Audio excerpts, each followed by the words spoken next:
Vedam welcomes you to create your best memories. With the Voyager, the paths to shine, it's the Voyager, the ultimate guide, it's the Voyager. ভিন রাজ্যে পাড়ি দিচ্ছে হুগলির আম। ষষ্ঠীতে জামাইদের পাতে পড়বে বাংলার আম। মালদার পর বেশি আম চাষ হয় এ রাজ্যের হুগলিতে। ব্যান্ডেল, সুগন্ধা, চুঁচুড়া, বলাগড়, গোটু সহ বিস্তীর্ণ এলাকায় আমের বাগান রয়েছে। গত কয়েক বছরের তুলনায় এবছরে আমের ফলন খুব একটা ভালো হয়নি। প্রতি বছর বাগান মালিকদের কাছ থেকে লিজ নিয়ে আম চাষ করেন চাষিরা। ল্যাংড়া, হিমসাগর, বোম্বাই সহ বিভিন্ন প্রজাতির আম খেতে সুস্বাদু। আর সেই কারণেই প্রতি বছর হুগলি থেকে বিহার, উত্তরপ্রদেশ, চেন্নাই, দিল্লি সহ অন্যান্য রাজ্যে পাড়ি দেয় এ রাজ্যের আম। কিছুটা হলেও লাভের মুখ দেখতে পান হুগলি চাষিরা। তবে এবছর আমের ফলন কম, চাহিদা থাকলেও অন্যান্য রাজ্যে যোগান দেওয়া সম্ভব হচ্ছে না। আমের মুকুল আসার সময় বৃষ্টির দেখা মেলেনি। তীব্র গরমে অসময়ে ঝরে পড়েছে আমের মুকুল। তার উপরে বেড়েছে ওষুধ ও শ্রমিকের খরচ। অধিকাংশ চাষি যারা বাগান লিজ নিয়ে চাষ করেছেন, তাই এবছর আম চাষে লাভের মুখ দেখতে পাবেন না বলেই মনে করছেন তারা। সামনেই রয়েছে জামাই ষষ্ঠী। তার আগে জামাইদের পাতে আম দিয়ে আপ্যায়ন করাটাই শাশুড়িদের কাছে অনেকটাই খরচ সাপেক্ষ। এ বিষয়ে আম চাষি অসিত আদক জানান। গত বছরে ধরুন 16 আনা হয়েছে, এবছরে হচ্ছে 10%, মানে 10 ভাগের 1 ভাগ। আপনারা তো অনেক টাকা খরচ করে লিজে বাগানগুলো নিয়েছেন, সেই টাকা কি আপনাদের আগে উঠবে? না, ওটার তো কোনো গল্পই নেই, কোনোভাবেই উঠবে না। এবং যে খরচা করা হচ্ছে সেই খরচাটাই উঠবে না। বাগানে মালিকের টাকা ছেড়ে দিন, আপনি যে প্রাথমিক স্টেজে 3 বার মানে স্প্রে করতে হয়, তবে বউলটাকে শ্যুট করা যায়। এবার শেষের দিকে যে নাবি বউল একটা এসেছিল, সেইটা ওয়েদার ড্যামেজের জন্য পুরো ড্যামেজ হয়ে গেছে। এবার এই সামনে দেখছেন, এটাকে চৌসা গাছ, এই দুটো গাছ ভর্তি বউল ছিল, আমও লেগেছিল, কিন্তু ওয়েদার খারাপের জন্যে টোটালটাই ড্যামেজ হয়ে গেছে। খরচ যে বেড়েছেন আপনারা বলছেন, কিসে কিসে খরচ বাড়বে? বিশেষ করে ওষুধের দাম অপরিহার্য, মানে এত বেড়ে যাচ্ছে চিন্তা করা যায় না। কোম্পানির দিনের পর দিন দাম বেড়ে যাচ্ছে এবং নতুন রকম প্রোডাকশান উঠছে, তাই আমাদের প্রয়োগ করতেই হবে। প্রাকৃতিক সাথে লড়তে গেলে করতেই হবে। সেই দিক দিয়ে কষ্ট হচ্ছে, লেবারের কষ্ট এসে যাচ্ছে। পুনরায় আমরা আশা করে এই যে ওষুধ স্প্রে খরচা করলাম, সেটাও একটা হয়ে যাচ্ছে। এবার যদি প্রোডাকশানটা ঠিক হয়, তখন আমরা ওটাকে ব্যালেন্স আনতে পারবো, কিন্তু সেই ব্যালেন্সটা এই বছরে এলো না। যে লেবাররা আপনার গাছ থেকে আম পাড়ে তাদেরকে আগে না, আগে আম পাড়াটা নয়, আমটা জন্মাবার জন্যে, আমটাকে তৈরি করার জন্যে বহুত লেবার লাগে। ওটা হচ্ছে ধরুন 1/2% লেবার ওইখানে করা হয়ে যাচ্ছে, হয়ে গিয়ে তারপরে লেবার আম পাড়াটা হচ্ছে পরবর্তী স্টেজ, লাস্ট স্টেজ। আপনার এটা কত বিঘে, কতগুলো গাছ আছে? আমার এই গাছটা তো আমার লিজ নেওয়া আছে, ধরুন আরও 2-3টে বাগান নেওয়া আছে। আছে 2-3টে বাগান নেওয়া আছে, সেটা কথা নয়। কতগুলো গাছ আছে? তা ধরুন গাছও আছে প্রায় 100-150।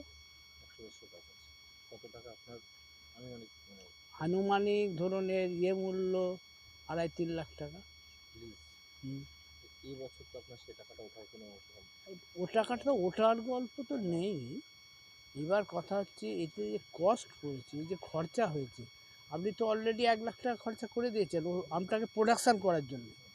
এবার পারতে আপনার অন্তত 1 লাখ টাকা পড়েছে, 2 লাখ টাকা খরচা তো আপনার এমনি হবে। এবার বাগানের মালিকের টাকা কিছু হয়তো সামথিং শিখি উঠবে। আম ব্যবসায়ী তাপস পাল জানান। টোটাল স্টেটে যাই, বিহার যাই, ইউপি যাই, তারপর আপনার লখনৌ যাই, দিল্লি যাই, সব রকম জায়গায় যায়। এবারে আমের পরিস্থিতি খুব ভালো নয়, সেই হিসেবে বাইরের দিকে টার্নওভারও কম, আর দামও প্রচুর আমের এবছর, ফসল কম চাষির। কোথায় যাচ্ছে এখান থেকে বিহার যাচ্ছে, ইউপি যাচ্ছে, তারপর ব্যাঙ্গালোর যায়, চেন্নাই যায়, দিল্লি যায়, টোটাল স্টেটে যায়। এবছর ফলন কমের জন্য আর কি টোটাল জায়গায় সাপ্লাই দেওয়া যায়। হঠাৎ ফলনটা এবারে কম? ফলনটা হঠাৎ কম বলতে ওয়েদার, বৃষ্টি ঠিক মতন হয়নি, ওয়েদারের জন্য টোটাল ফলন কম। যারা এসব বাগান কিনেছে চাষি দেখে, যারা বাগান অনেক তো বিজনেস করে, চাষি কিনেছে, অনেকের কাছে ফলই হয়নি, লস হবে তো? ফুল লস। যাদের হয়েছে পাতার ভেতরে তারাই হয়তো একটু দেখতে পাবে। কেমন দাম রয়েছে এবারে? এবারে তো খুবই স্ট্যান্ডার্ড দাম আপনার। হিমসাগর গাছ পাকা যদি হয় মোটামুটি 80-85 টাকা, আমরা এমনি পাইকারি কিনছি আপনার মোটামুটি 45-50 যা কেরাম কিনছি।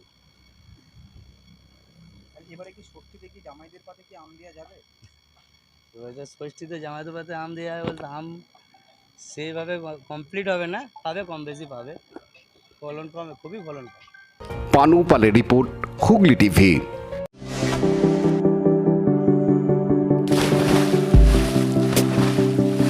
Fasten your seatbelts as you take a tour around your marine wonderland.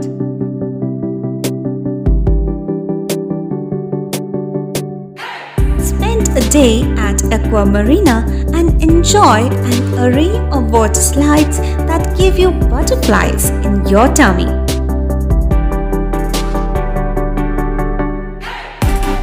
Aqua Marina is a holistic weekend destination for friends, family, and couples and offers magic to soothe your body, mind, and soul.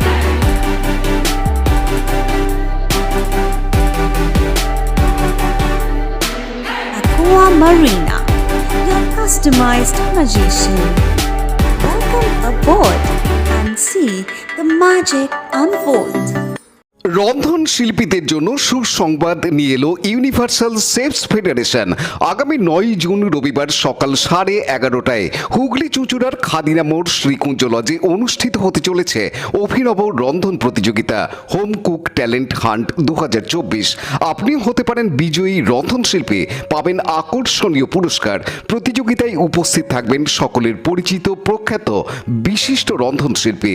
শুধু বাড়ি থেকে রান্না করা খাবার এনে প্রতিযোগিতায় পরিবেশন করলেই কেল্লা ফতে। তাই আজই প্রতিযোগিতায় নাম লেখাতে ও বিস্তারিত জানতে যোগাযোগ করুন 6290139479 অথবা 7980146196 এই নম্বরে। লাইক, শেয়ার, সাবস্ক্রাইব করুন হুগলি টিভি। খবর এখন বুক পকেট।